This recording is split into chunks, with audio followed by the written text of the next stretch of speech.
Hello, everyone. Welcome to this week's Marketing Ops AMA. Today, we are going to be talking about how we use AI. Alysha, do you want to get us kicked off with how you've been using AI personally? I'm actually very excited about this. So this week we had a new HubSpot client come on board, and they are trying to send over some data from their product into their HubSpot. And they're like, Alysha, here are the 4 fields that our dev team tells us the product data is coming to. And I'm like, okay, great. Let me go find these fields. Now, I check in sort of like some of the obvious locations, and these fields are nowhere to be found. Yeah. So I feel like in a previous pre AI world, I would have had to ask somebody to do like an API pull for me Hmm. because I'm sort of at that like high intermediate technical level where like I'm really good, but I haven't cracked the API level yet, right? I'm trying to see where you're going with this. Right. So, but instead of like having to go bust out the API stuff, I exported every single field because HubSpot has it built Ah, in. I threw all those suckers into ChatGPT and yep. I was like, listen, chat, I am looking for fields that contain these potential words or these potential drop down options. And it spat back all the potential things that fit the criteria I was looking for. And mind you, this was fields like literally hundreds of fields across a dozen different objects. Yeah. And within a few minutes, it gave me all the relevant options. Yeah.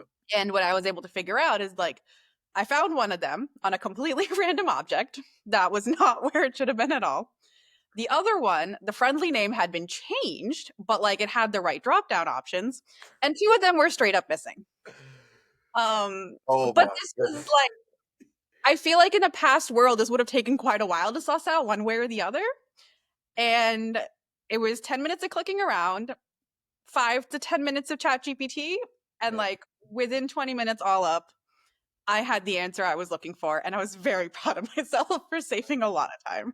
Nice, nice. How did you So figure out that the field was changed? So it was the right drop down options, right? So they told Okay, me okay, what the field should contain as a drop down in the pick list. nice. So when the immediate name of the field wasn't getting me any of the right options, I was like, okay, I know what the pick list should be. Let me search for, hey, ChatGPT, tell me any fields that contain these pick list options. Mm. So that's how I found the one of them. And then, yeah, I know I'm very pleased with That's myself. nice. Could shed a tear.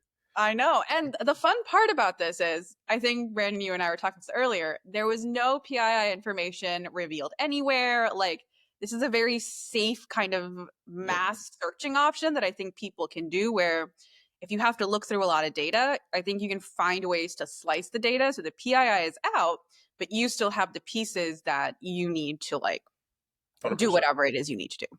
100%. Yep. So I think this is like a good use case for like beginner to intermediate AI people. Brandon, I know you do fancy AI things where you're like pitting the models against each other. Um, so I think you should tell us about those adventures. Yeah, yeah. Well, yeah. I mean, I'm not a developer by trade, masquerade as one, Sure. but yeah. I mean, I've gotten to the point now where I'm running scripts maybe weekly for sure, but at sometimes when the projects are pretty crazy, it can be multiple times a day. Um, I think just a little bit of context. I think because um, the education around like how technology works and like how programming works, it's not completely the adoption of that is not it's not ubiquitous. So it can be overwhelming, especially in our industry. But I think what people need to understand is we're not building um production ready Yes. code and products. Like no one's business is going to depend on the scripts I create, right? Like that is a very different process than, hey, I need to query, Marketo's REST API describe to tell me what are all of the fields, what are all the labels, the API name, so on and so forth. because I need to search for something that might exist that will take me so much longer than Yes. manually looking for it, right? Um, like that is something that, yes, your script can take much longer than like a production level script should take, but that is an inconvenience for you that something took 10 minutes to run that would have taken you literally hours or a day to do manually, Yeah. right? So I think there's this sort of knowledge uh sharing and education that needs to happen in that area where, like, hey, these things are your friends, like Python and Yes. ChatGPT and all that, like, they're your friends, but you don't need to be a professional, right? Yes. And I'm like the first one to tell you that, but you do need to be safe. You need to safeguard your client's information and Yeah. so on And and I so forth. think like one thing you and I have also talked about is like these are often V1s that we're getting out of them, right? It's the V1 and then we're looking at it, we're sort of interrogating it also using the AI tool itself of being like, okay, well this seems wrong, that seems wrong. Look again or um I think you do a really good job of that. And I totally didn't answer your question about Oh, that's okay.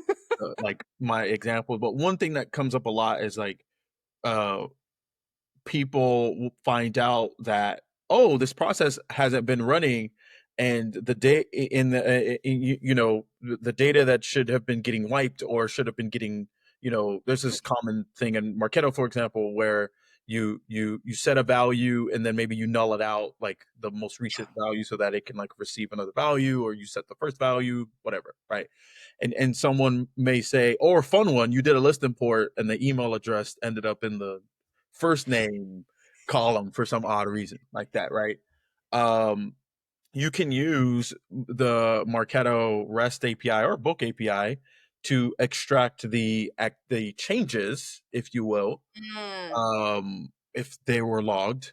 I won't talk about the nuances there, but if they were logged, you can extract those and you can sort of participate in revisionist history to make it correct, right? Alysha.com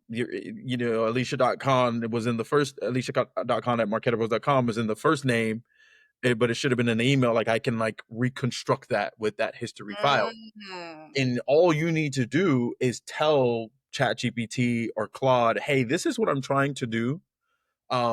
These are the parts of the API I think we need to use, and flip on the search functionality because both of mhm. those platforms can search the web. Yeah.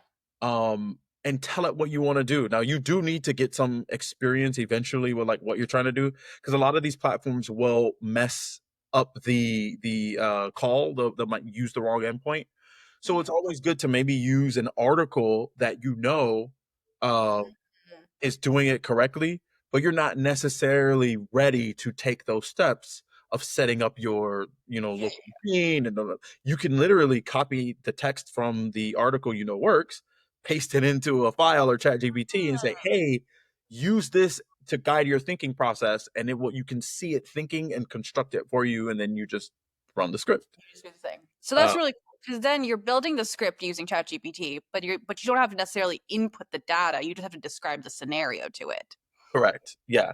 So that Um, way, the email address stays safe on your device, and you just run the script on your device to get everything back the correct. way it should have been. Correct. Exactly right. Yep. That's pretty cool. Yep. So that's really yeah. Because and I guess like I do a version of that, but with like Excel formulas where I tell it like, oh, if this is in this column, I want you to do that in that column.